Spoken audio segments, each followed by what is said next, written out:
Caslow boys, Yeah, welcome to the Underground Society podcast. How are we?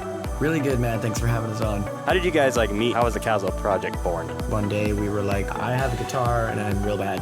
We should try to work on something together. Crash and burn. Where do you guys get a lot of your inspiration? On the internet. We're going for like a punk rock kind of EDM direction. So, and I'm pulling from a lot of the newer, I call it TikTok rock. I got to get on the TikTok game, but I don't know, man. Maybe call me old. Yes, very much so. I want to get into what we actually brought you guys here for, which is your EP with like that punk pop. I'm sorry. I do the same thing. Oh, this is the best thing we've ever made. I think it's so good. When we first were making Parachute, we had no idea how to make a punk song. Not a clue. It wasn't high quality at the start. What do you guys enjoy doing individually outside of music? I don't do much. Me and him are like total opposites in that sense. I'm like, He's at the bar. okay, yeah. You like that sometimes. Dude, be like that.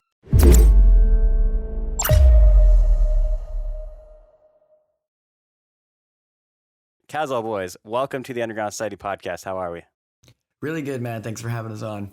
Absolutely. Yeah, thanks a for lot. being here. I heard you guys a new EP and I was like, and I think your guys' manager had followed me on Instagram like a month or two ago. And I saw through her posting it and everything.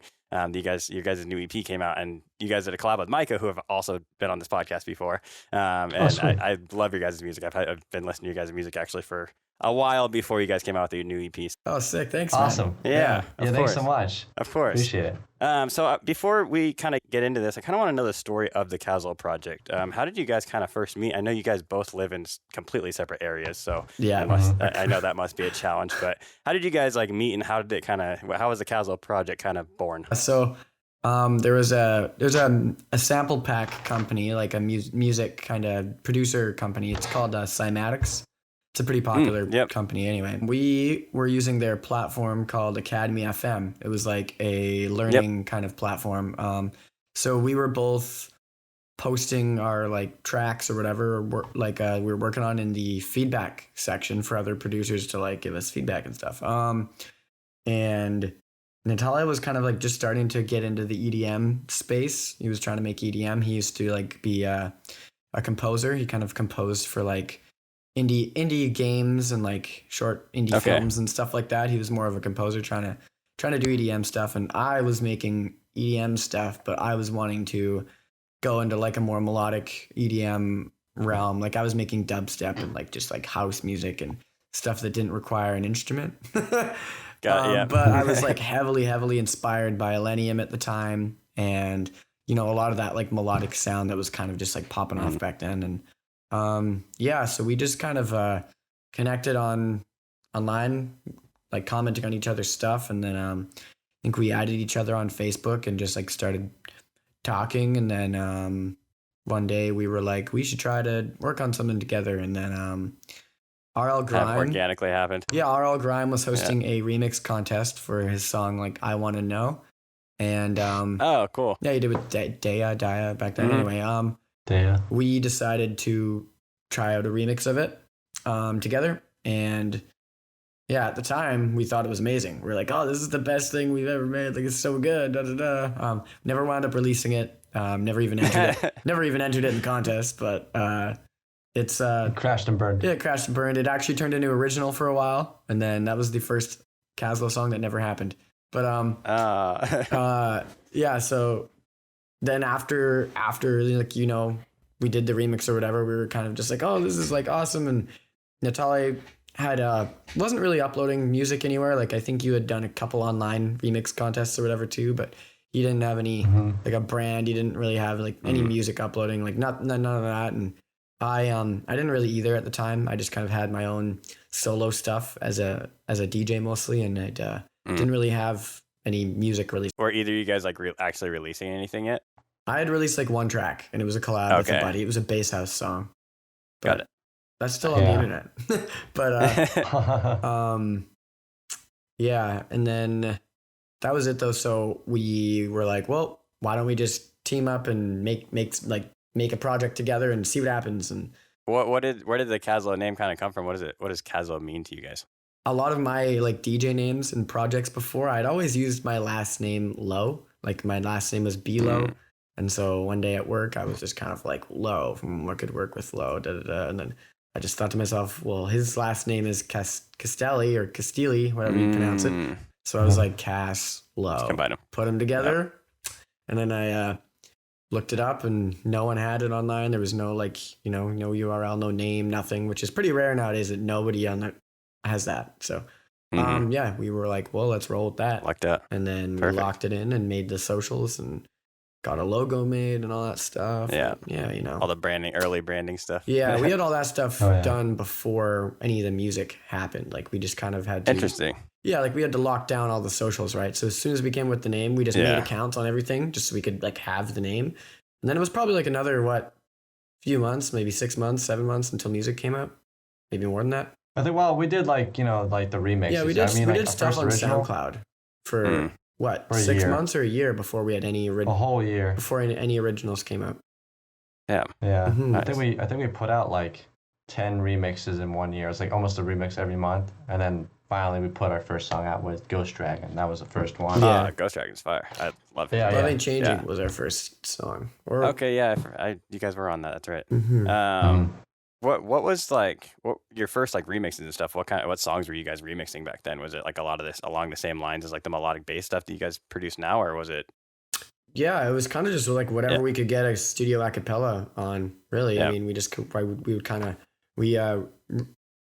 the first one we did was with our buddy Andy. With his name's Red Comet. We did first remix we did was Avicii Without You because it's kind of like a throwback, commemorating his passing. We were like, we're going to put a spin on one of my favorite songs of his. So we did that just for fun. Like all these back then were just kind of for fun. We were just kind of like songs we liked. I think that was the first one that we did. The song called Fire, wasn't it? Fire, Said the Sky, and Blau. Yeah, and Blau. Yeah. Oh, yeah. Yeah, I don't know where we got the vocal from, but we did that with Andy as well, I'm pretty sure. And then I think they had a remix competition. Yeah, for I think there was. We would just kind of find whatever stems remixes were available. So we did that one, and then we did. Did we do the Griffin one next? No, we did. No, we Better did With You. Ellie Mae. LMI. Whatever. Well, that was the first one we ever did. Oh, was that? That was the very first thing we ever uploaded. I remember. Oh, okay. That was in February of 2019. Yeah. Yeah. That's right. But when you guys are writing, how do you guys how does that writing process look like? Because I know I know you guys are from separate places, but where do you guys actually live? Vancouver, Canada. Okay. I'm in Florida. Okay, cool. How does that workflow work when you guys are just sending stems back and forth as if it was a collab, or how do you guys typically work on stuff together? It's changed, I guess, over the time. I mean, we used to use a feature on Splice. It was called Splice Studio, and you could sync up your projects that way. Got it. And then we would use this program called GitHub, and it was a program where you could, again, kind of just sync up files and projects between computers. So we would do that.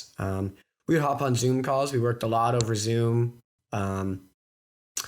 That was rough sometimes. Yeah, that was rough sometimes. Internet connections and stuff, yeah. Yeah, and then we had to figure out a way to get the audio high quality, so we had to figure out a way to do that. Yeah.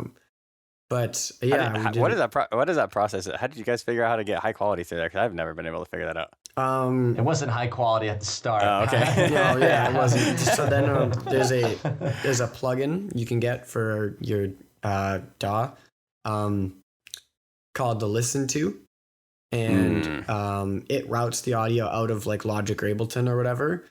It goes out of there 320 full quality to a stream basically, and you can click that and loops it out so you can hear it. Got it. So kind of that's how. That's smart. I didn't even know that something like that existed. That's one of the reasons why I switched platforms and don't use Zoom anymore, because the quality of audio is not good. Yeah, it's real bad. Zoom is nothing but problems. Yeah. So yeah, I mean it's just a bit of a struggle, but we made it work. Are you guys better at individual things, or are you guys kind of just both equally good at the same thing? He is way better at playing instruments and musical, writing. Yeah, I have a guitar and I'm real bad. Oh yeah, from the composing background, I'm sure. But yeah, he's the writer. Put it this way, right? It's we fill in each other's gaps more or so. We work off of each other, because I don't know. I feel like that's why we originally started Castle anyways, was because Brody knew more of the business and like the DJing side. I had just gotten into DJing. I was like only DJed for like a year, and Brody had like 10 years on me. Yeah. Oh, And damn. I've been doing it for a while. Yeah, I've and been it was the DJing same. since 2012 or 2011, something like that. Holy shit. Probably I was 2012. in Yeah. middle school. Yeah, I was my senior high school year. Damn. Mm-hmm.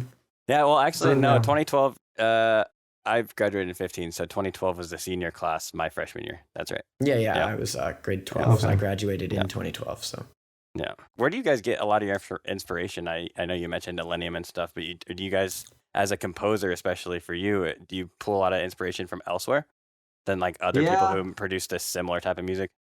yeah, You know, like, I don't know. Okay, so it's weird. When I first started working on this, like when I first started Caslow, my inspiration was like Griffin, Millennium, Said the Sky, right?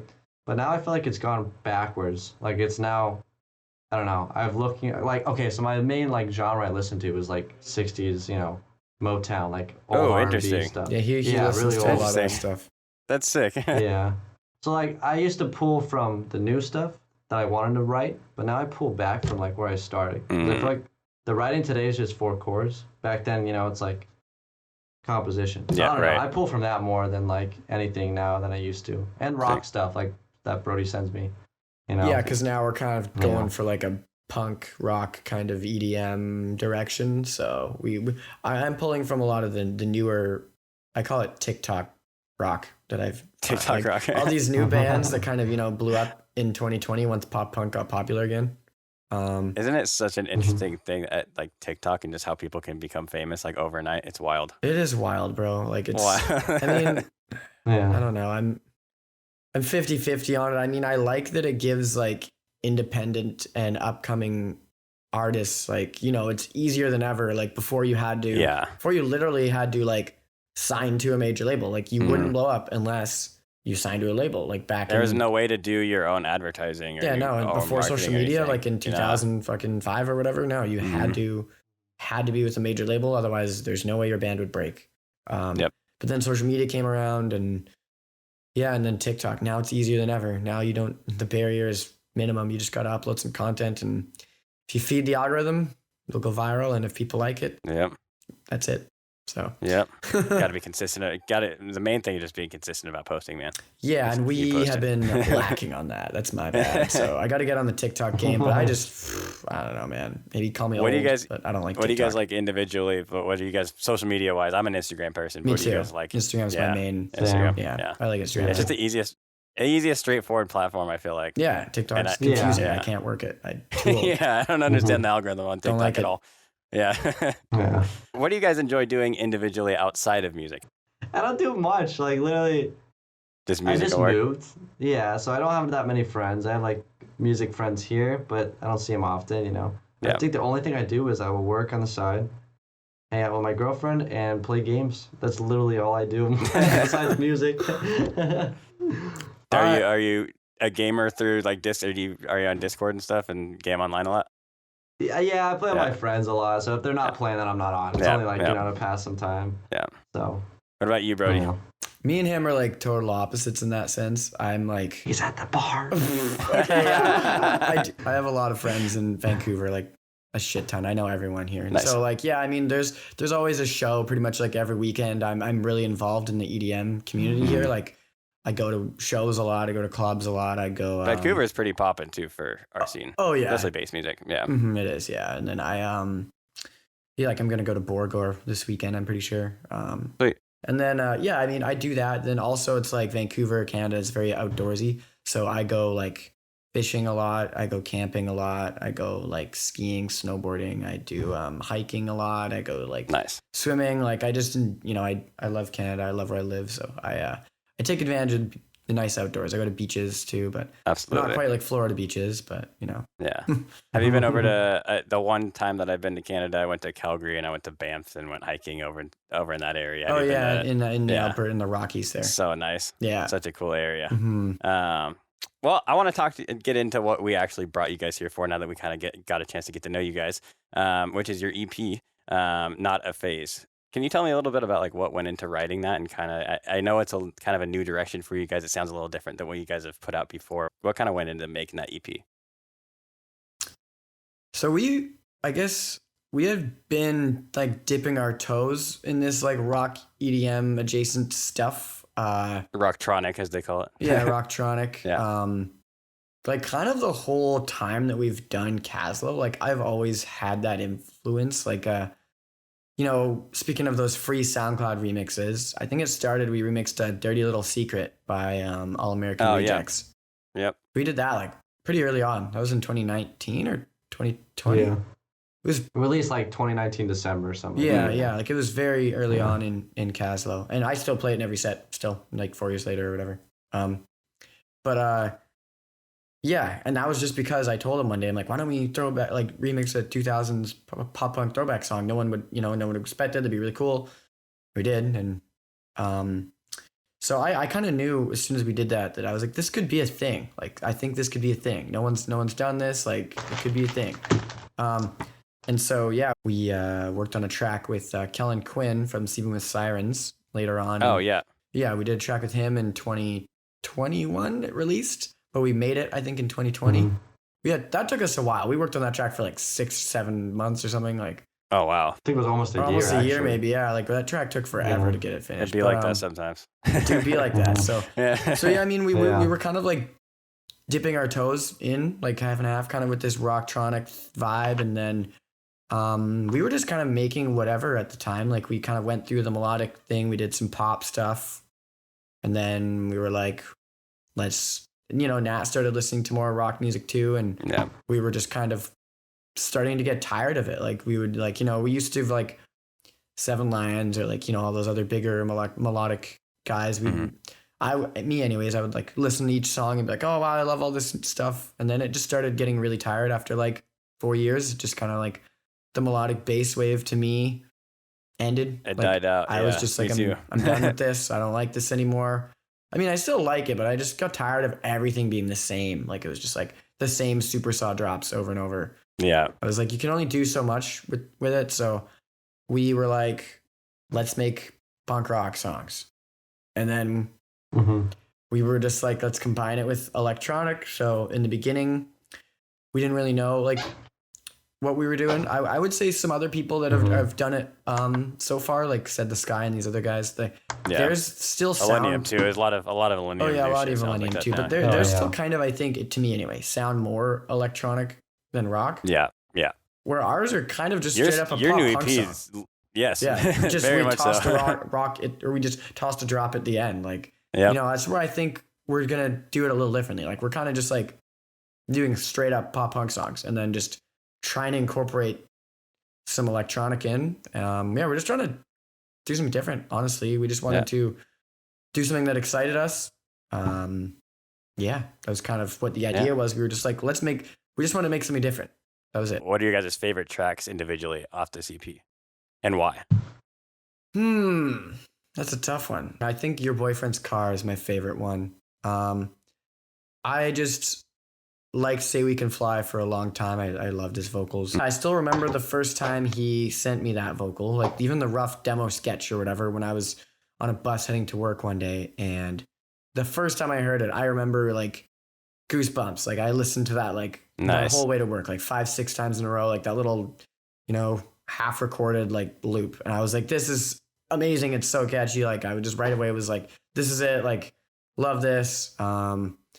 I just like the way that song came together, like how it was composed or whatever. I like that it's like the most unique in a sense that it only has one drop, and it's like almost, like it's just a pop punk song, but it has one drop at the end of it. So it's like, I don't know. I think I like it for, the fact that it's unique. I like that it's catchy. I just think it's got a really strong vocal. I like the fact that you mentioned too that it gave you goosebumps. Usually when I get that type of feeling, I follow that or do whatever that next thing is. It usually is like something. There's just like you can tell there's magic in it. You know what I mean? So yeah, I just knew that. I'm sure you got that. Yeah, you just have like that knowing feeling that like, oh, this song's gonna be good. Yeah, and so far it's the highest performing stream wise. Sick. So it's doing the best. Yeah. Very cool. What about you, Nat? I mean, it's gotta be Parachute. Like everyone that's like asked about it, I don't know. I'm very personal when it comes to like working on music, and whenever I got a chance to like sit down with someone and like Figure out the kind harmonies. of yeah, harmonies, like the direction for melody, or like it's like you go back and forth with that person. Yeah. I wasn't really able to do that so much with like Braden, Say We Can Fly, or well, Mike and Martin a little bit, but Parachute was the most because he's like our buddy. So we were going back and forth and working on it, and it was just like the song started like a heap of trash. Like it was just some demo we had laying around, like an 8-bar verse, and he's like, "Look at this," and I was like throwing just loops in of guitars and like punk rock drums, like this could be cool. And I sent it to Brody, and Brody's like, "Oh, we got to do this." So then I hit him up. I was like, "Let's go try to turn this into something." Yeah, it kind of started by accident. And then, and like the whole EP started by accident. I mean, it was Mano sent us those demos. Nat was just messing around with like a verse. There was no rest of the song. Then he was just messing around. He just like put some punk drums under it, sent it to me, and I'm like, this could be a thing.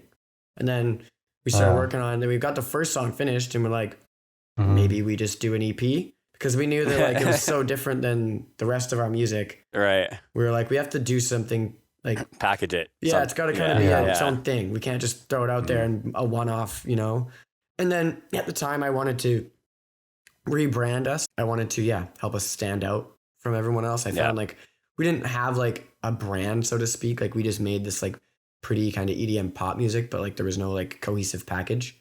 And then I wanted to narrow it down and wrap us all up into this like one digestible bundle, basically. What have been some of your guys' like, I guess, branding issues in the past? You just didn't really have a direction, or what was kind of like your main struggle with that? It's hard to brand yourself the same. Like, what are we going to do? Another Millennium? Yeah. Another Said the Sky? Like, we're going to do a... That's where Millennium, I guess, was different, because like this kind of music wasn't really like invented really yet. Adventure Club, kind of. To me, they were my introduction to melodic music. Melodic EDM, I should say. Yeah. Back in 2012, I've been a huge fan of them. So... That freaking Flight Facilities. Crave You. Oh my goodness. Yeah, I've been listening to Adventure Club since day one, straight up. Like I've listened to them since 2011.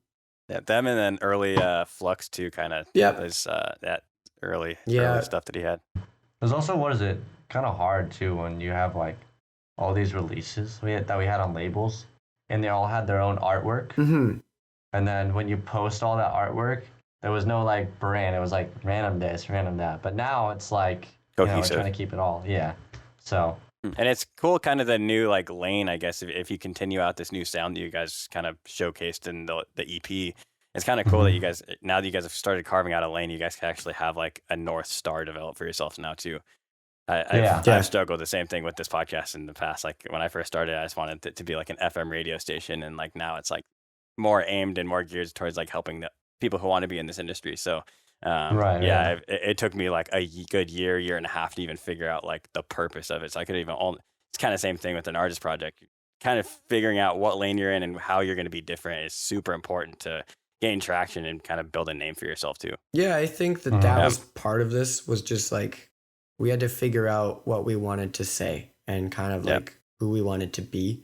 And I think that took just releasing music, getting feedback from people. I mean, and an artist, like, they're bound to change their style. I mean, we started Caslow 4 years ago or 5 years ago or 4 years ago or whatever, but like we are different people than we were then. We've been through things, grown up a bit, things change, like the world's changed, and our tastes have changed. So I just wanted to make sure we were staying authentic. And if we weren't into the old stuff, we needed to go with what we were into.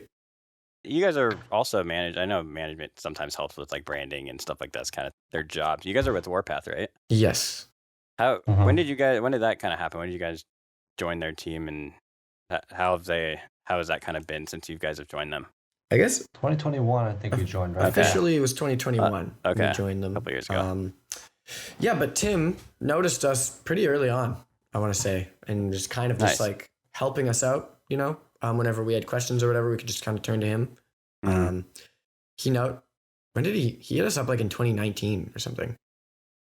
Yeah, when we first were starting out, I think he made a status on Facebook and said like tag the next Millennium and Said the Sky or something, and someone tagged Caslow, and he listened to our music and then hit us up right away.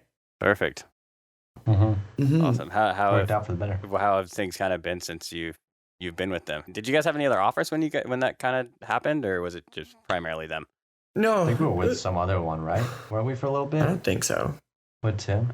Tim had another company he was working for. That's why. It's not Prism, is it? He had a couple different companies. Feral Artist Agency. There was something, but he was with another thing, and then his company parted ways or whatever, and then he went with Warpath. So we just kind of went along with them. I would say it's been helpful for sure. They have some connects, like helped us get onto some bigger labels, and they've had some good connects for us. Nice. Well, have they helped you with you guys' branding and like marketing and stuff? We're in full control of that. It's been a lot of me and Erica. She's helped a lot. Yeah, how did that happen? Because I know Tim to Erica, what was she just got hired and she just got hired to start interning for Warpath. Perfect. And then Tim was like, "You want to help with Caslow?" And she already knew and liked our music, so she was like, "Yes." Yes, for sure. Yeah. She's been super helpful. Yeah, she's helped out a lot. Yeah, awesome. Like the EP. A crazy amount. Like this wouldn't have happened without her. So awesome. Going back to talking to you about your EP, I wanted to ask about. We've had Micah Martin on. How has that been working with Micah Martin and stuff? So like Sad Boys originally sent us like that demo practically. Yeah. But I reworked like a good portion of it, and added some stuff so it didn't sound like one of their songs entirely. So to make it sound 50-50. So I reworked a bunch. We changed some stuff up and such. So that's good. That was fun. And then I think we got Micah randomly. We just hit him up.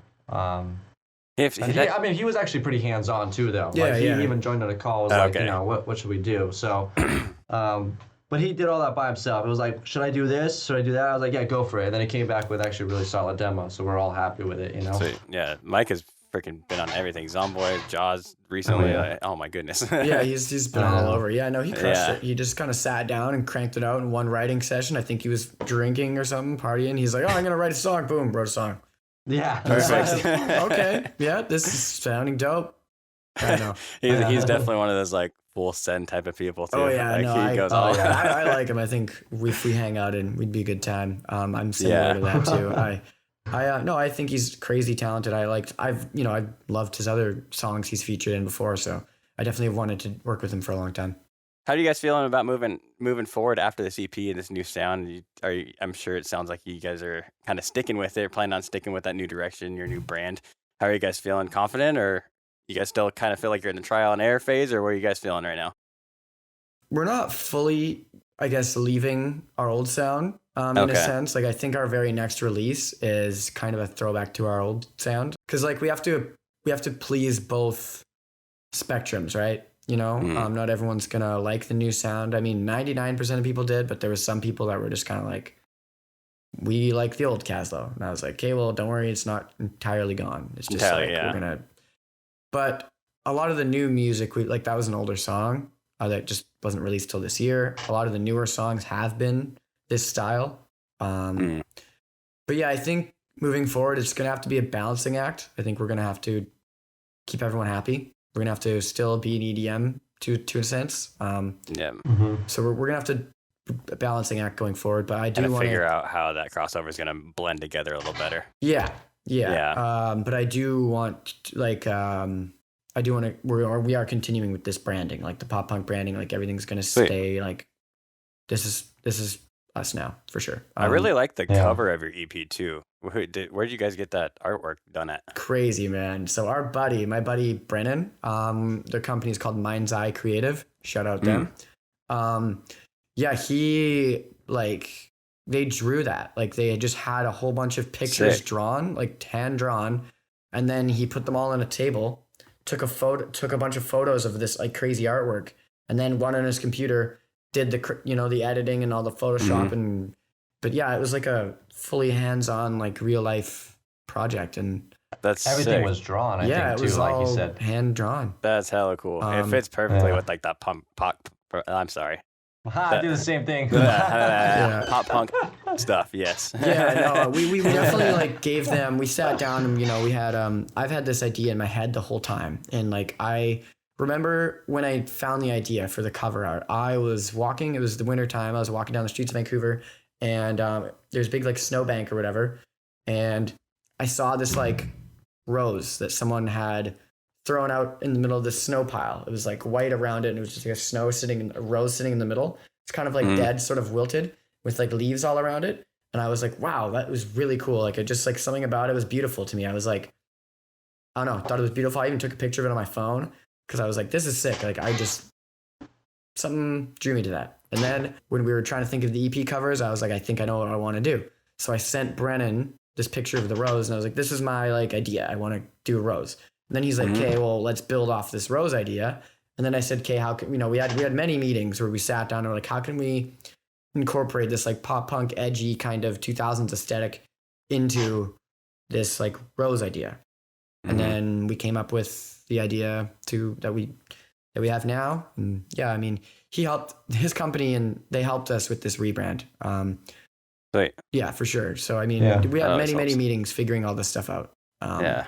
But yeah, we should throw out some of like ask Brennan if we can like post what some of the other artwork would have been like. Some behind the scenes, that'd be cool. We should do some. We should do some behind the scenes content for the EP. Maybe show some rough demos, or I don't know, like working projects. Yeah, that'd be cool. Because I mean, this took us a year to that's wild. That's a pretty long time for a three-track EP. Three-track EP. But I mean, it was a whole like branding idea around it like too. It wasn't just making the music. It was rebranding the project entirely. And now that we've done a couple of songs, we're a lot faster at doing this punk EDM thing. But when we first were making Parachute, we had no idea how to make a punk song.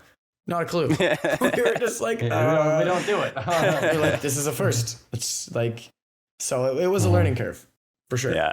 But where'd you guys get a lot of like did you guys have to like do any research as far as like learning how to produce differently? What were the different elements that you guys had that were different than you guys had used before?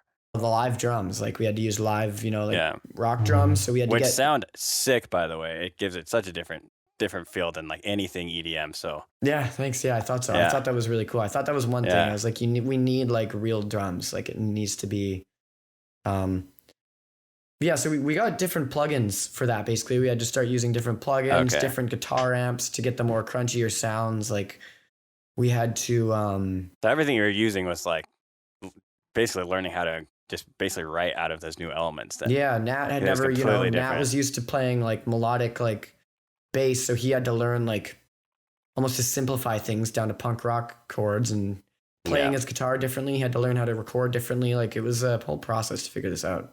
Yeah. Crazy. I mean, it's like the newer stuff that we're doing now, it sounds like actual like real authentic. The EP, it sounds live band like type stuff, not just a DJ like sound. now the new stuff that isn't out yet. It sounds even more realistic than the EP, because the EP we were still figuring things out, but this new stuff coming out just sounds like it was a band recorded it. Got it. Yeah, it's a lot better, in my opinion. Great. Awesome. Did you guys had to record all the instruments and stuff live, like in like a recording studio?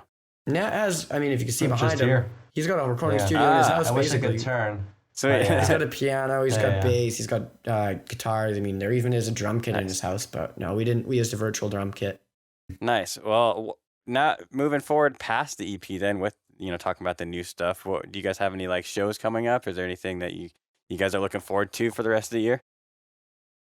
We have a couple shows here and there. Though, right? We have a couple shows, but like they're not announced yet, so we're not really allowed to talk about them too much. Fine. But yeah, we got a few more shows coming up this year, but no tours yet, and no big festival dates yet. I think this is still we might have to wait another year for that. We'll early see. Phases, yeah. Yeah, we'll see how things go. We're still in the growing phase, but we definitely have some shows for sure. Joining some of our friends at some dates on their tours, and random stuff like that. So we have some shows for sure. Awesome. And I know we got a bunch of new music. So perfect.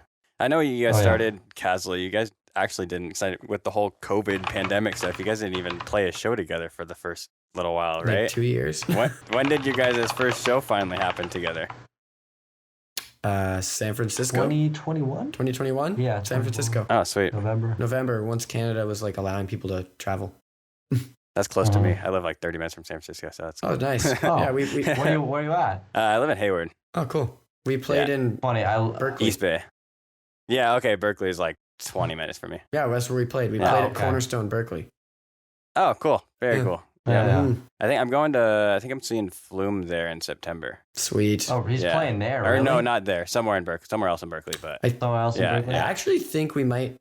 I gotta see, but we might actually have a show coming up. I talked to someone about it. We might be back. If you have something near me, please let me know. I'd love to come out and support you guys. Yeah. I think we'll be back in San Francisco pretty soon. Like I know, I'm thinking we'll be there this year for sure at some point.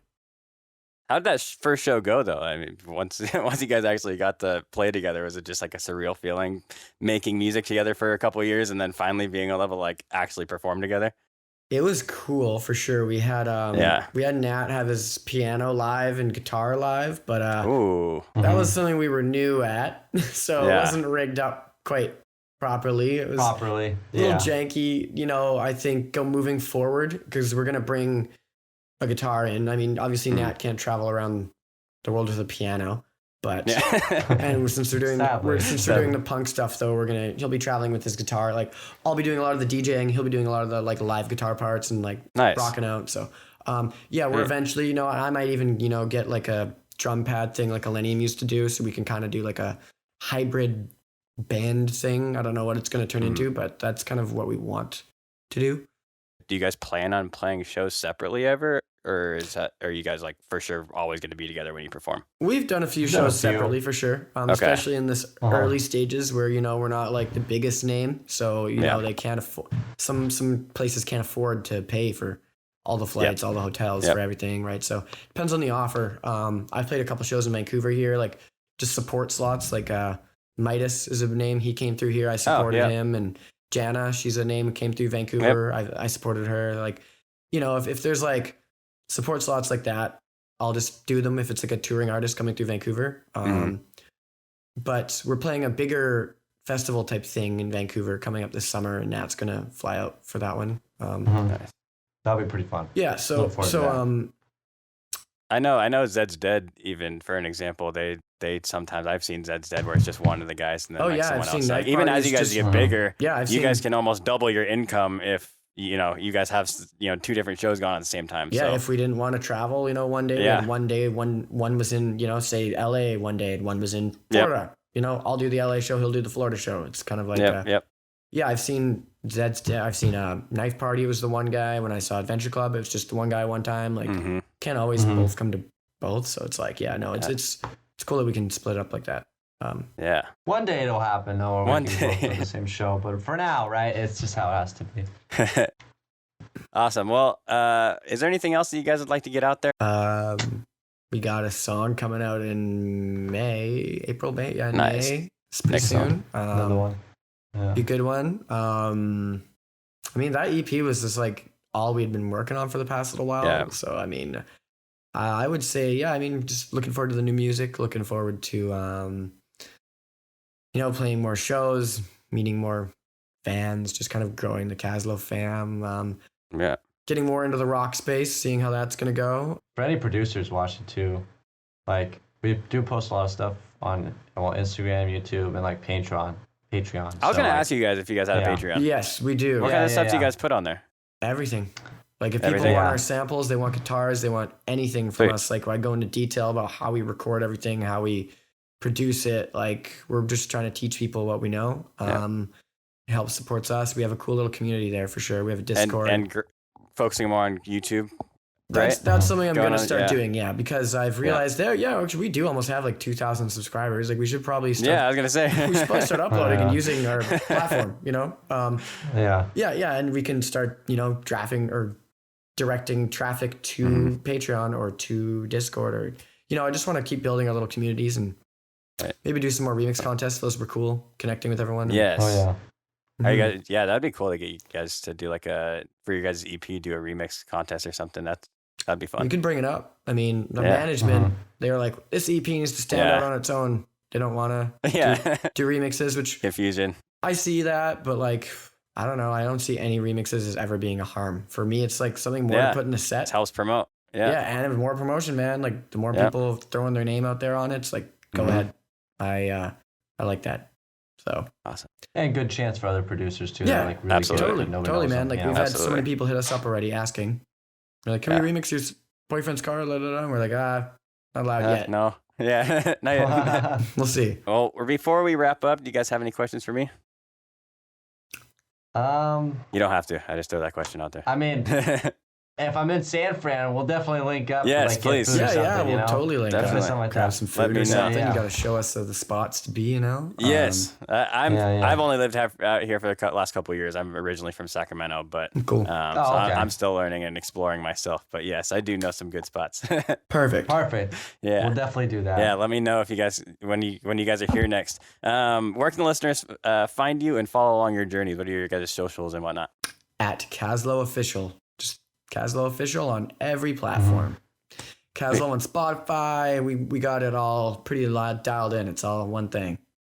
Perfect. Yeah. Last question. I ask this at the end of every single interview. If there was one piece of advice you guys could give to yourself when you first started the Caslow project, what would that be?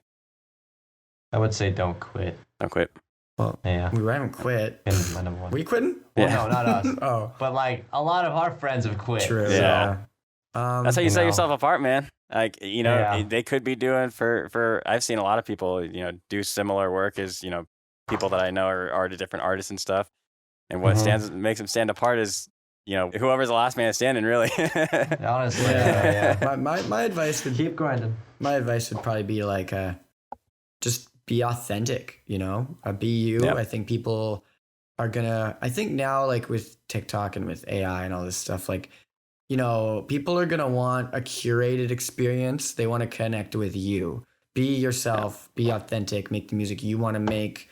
You have to be passionate about something. You can't just make something because it's the big thing to do right now. Like, Yeah. I think that's my main thing. Authenticity will stand out above the And with rest. that new EP, definitely you stand by what you preach. So that's awesome. Yeah. Thank you guys so much for your time today. That was awesome. Yeah, thanks No for having us, problem. man. Of course. Yeah, we appreciate it.